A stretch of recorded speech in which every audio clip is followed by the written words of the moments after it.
warahmatullahi wabarakatuh. Perkenalkan, nama saya Rizky Suciati Darwis. Pada video ini saya akan menjelaskan mengenai sejarah berdirinya Nahdlatul Ulama. Nahdlatul Ulama atau yang dikenal dengan sebutan NU didirikan pada tanggal 1 Januari 1926 di Surabaya pada tanggal 16 Rajab 133 Hijriah. Pendirian organisasi Nahdlatul Ulama ini bermula dari dibentuknya kelompok-kelompok diskusi oleh sejumlah ulama, yang mana pada tahun 1914 Kiai Haji Wahab Hasbullah mendirikan kelompok diskusi bernama Taswirul Afkar atau Kawah Chandra di Muka Pemikiran. Ada juga yang menyebutnya Nahdlatul Fikr atau kebangkitan pemikiran. Organisasi ini bertujuan memberikan pendidikan sosial politik kaum santri, lantas berkembang ke sejumlah kota di Indonesia. 2 tahun setelahnya, atau pada tahun 1916, para kiai pesantren mendirikan Nahdlatul Wathon atau Kebangkitan Tanah Air. Ini merupakan organisasi pergerakan untuk melawan penjajah Belanda. Kemudian, pada tahun 1918, didirikanlah Nahdlatul Tujjar atau Kebangkitan Saudagar, organisasi untuk pedagang di era kolonial. Nah, setelah muncul beberapa organisasi ini, muncullah inisiatif untuk menggabungkannya. Tujuannya supaya organisasi ini lebih kuat dan cakupannya lebih luas. Penggabungan ini juga merespon banyaknya masalah agama, mazhab, sosial, dan kebangsaan yang berkembang di masyarakat. Akhirnya, disepakatilah dengan berdirinya Nahdlatul Ulama, dan kala itu Kiai Haji Hasyim Asy'ari dipercaya sebagai Rais Akbar.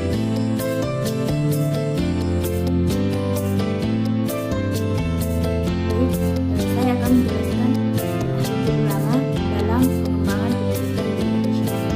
Sejarah membuktikan bahwa peran dan sumber sumbangan Nahdlatul Ulama tidak kecil terhadap hajat mencerdaskan kehidupan bangsa.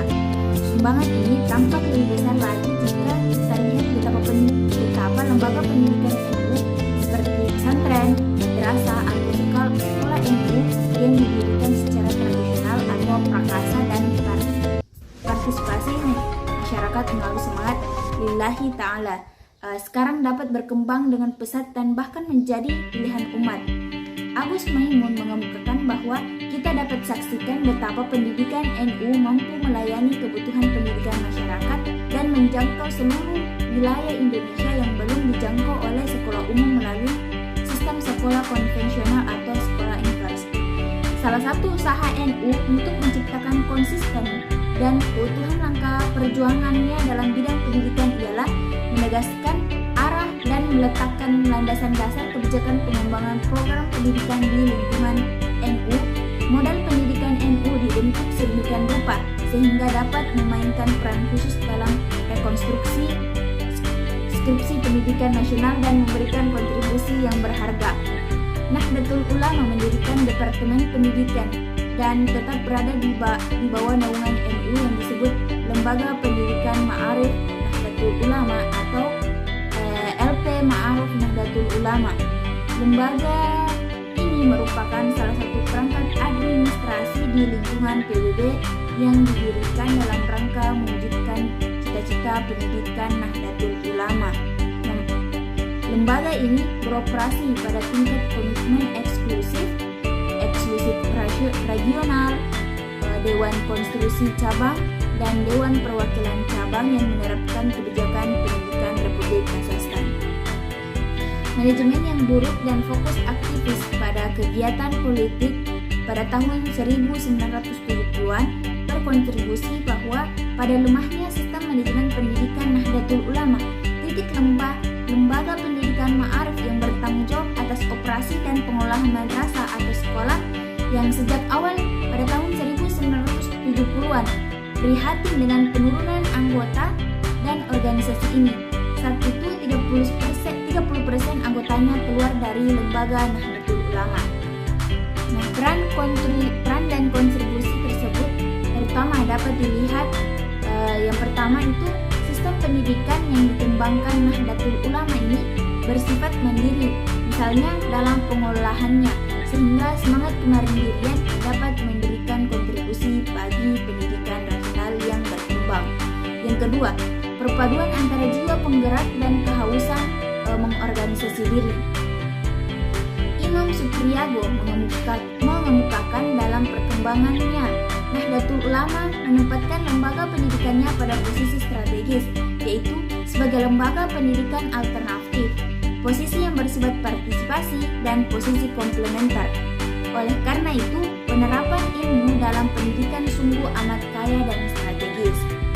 Dari budaya Nahdlatul Ulama juga tersebut memberikan pemahaman dengan mengenalkan warisan kebudayaan di kalangan Ahlus Sunnah wal Jamaah dalam bentuk bacaan-bacaan atau pelajaran madrasah, kesenian, dan lain-lainnya, khususnya bagi anak didik yang generasi muda, misalnya melalui pelajaran ke Nahdlatul Ulama yang banyak membahas tentang segala sesuatu yang berkaitan, yang dinamakan Nahdlatul Ulama dinamakan pada saat ini beliau atau mulai pada tahun 1993 mulai dimasukkan dalam tes sumatif dengan didukung sarana dan prasarana tempat belajar yang memadai, yaitu pendidikan madrasah dari tingkat atas dengan melibatkan potensi warga Nahdlatul Ulama dan instansi-instansi tertentu. Titik pengaruh pendidikan di lingkungan NU semakin terasa dalam masyarakat dengan berdirinya sekolah dengan jurusan SMK Ma'arif NU pada tahun 1991 yang menghasilkan lulusan siap bekerja di masyarakat. Assalamualaikum warahmatullahi wabarakatuh. Perkenalkan, nama saya Tazkiyah Mahya Toga dengan NIM 21203886208608062 dari Rombel Pendidikan Agama Islam 32 Fakultas Muhammadiyah Institut Agama Islam Negeri Parepare. Baiklah, saya sebagai pemateri ketiga akan melanjutkan pemaparan dari teman kelompok saya. Nahdlatul Ulama memiliki rangkaian lembaga pendidikan untuk transfer ilmu, yaitu pesantren. Nah, pesantren memiliki kekuatan berupa nilai-nilai yang sangat sedikit dibanding dengan lembaga yang lain. Dengan nuansa dan subkultur yang beragam, pesantren mampu bertahan dalam masyarakat yang selalu berubah. Tapi berbagai kekurangan juga dimiliki oleh lembaga pesantren, misalnya model kepemimpinan yang masih terpusat berdasarkan karisma atau kekuasaan individu, kemudian tidak mendorong kritik siswa, lalu pembelajarannya yang tidak terprogram.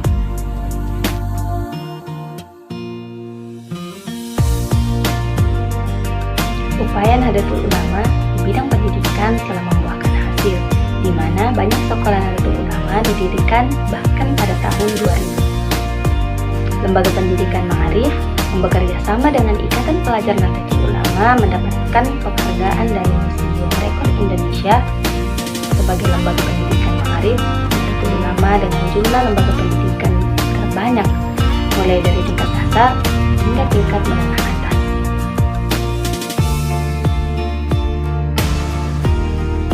Perguruan tinggi Nahdlatul Ulama pada tahun 2009 berjumlah 81 perguruan tinggi.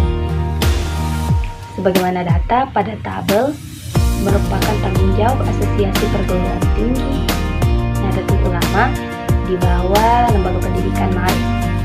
Perguruan tinggi Nahdlatul Ulama yang telah banyak diminati masyarakat diantaranya Universitas Islam Malang, Universitas Bandung, Universitas Jember, Universitas Islam Madura, Universitas Darul Ulum Jombang, Universitas Islam Sumatera, Universitas Yogyakarta, dan Universitas Islam Madura.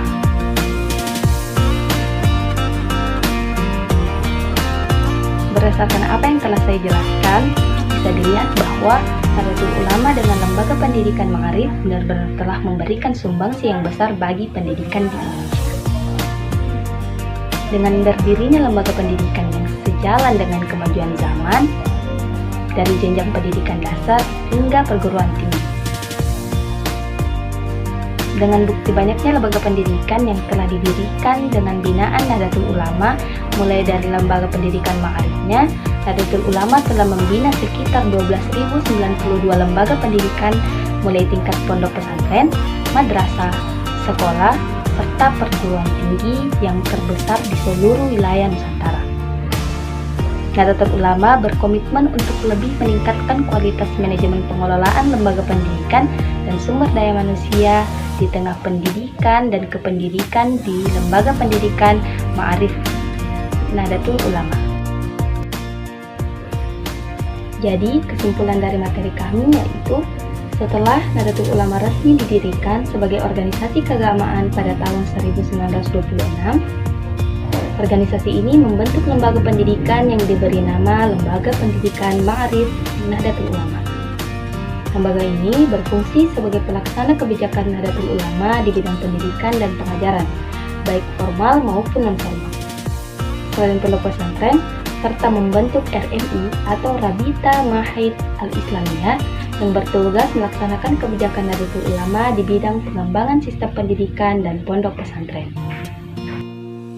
Kontribusi lembaga pendidikan Nahdlatul Ulama dalam pengembangan pendidikan di Indonesia dapat dilihat dengan banyaknya jenis lembaga pendidikan yang telah didirikan dan dibina oleh Nahdlatul Ulama melalui ma'arifnya, mulai dari jenjang pendidikan dasar sampai pendidikan tinggi.